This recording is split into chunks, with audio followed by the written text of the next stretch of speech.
প্রিয় ভিউয়ার্স, আসসালামু আলাইকুম। অনেক দিন পরে মানিকগঞ্জে যাচ্ছি মেসার সুমন কনস্ট্রাকশনের কাজের যে ভিজিট করতে। তো আমরা এখন ঢাকা থেকে রওনা দিছি। আমরা এখন ধামরাইতে আছি।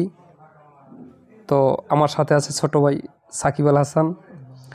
তো আশা করি আমার ইউটিউবের কিংবা ফেসবুক পেজে যারা ফলো করেন আমার ভিডিও, অনেক বাইরে আছেন মানিকগঞ্জের কথা বলেন। তো আশা করি যারা আমার সাথে যোগাযোগ করতে চান ভিডিও স্ক্রিনে দেওয়া নম্বরে কল দিয়ে যোগাযোগ করবেন। তো এই হচ্ছে গিয়ে খুব সুন্দর মানিকগঞ্জ। তো আমি এর আগে আসা হয়েছে অনেকবার, তো আমার কাজ চলে। এই হচ্ছে গিয়ে আপনাদের যেই আমার সাইডটা, তো সাইডে চলে আসলাম। তো আশা করি আমার সাথে যোগাযোগ করতে অবশ্যই ভিডিও স্ক্রিনে দেওয়া নম্বরে কল দিয়ে যোগাযোগ করবেন। তো ভীমবান্ধার কাজ শেষ পর্যায়ে। তো এই জায়গাটা হচ্ছে গিয়ে সিঁড়ির কাজটা হবে। তো আশা করি ভিডিওটি ভালো লাগলে চ্যানেলটি অবশ্যই সাবস্ক্রাইব করবেন। আপনার মূল্যবান মতামত কমেন্টের মাধ্যমে জানিয়ে দিবেন। এবং এই জায়গাটা হচ্ছে গিয়ে 9 ফিট বাই 10 ফিট জায়গার ভিতরে সিঁড়িটা হবে।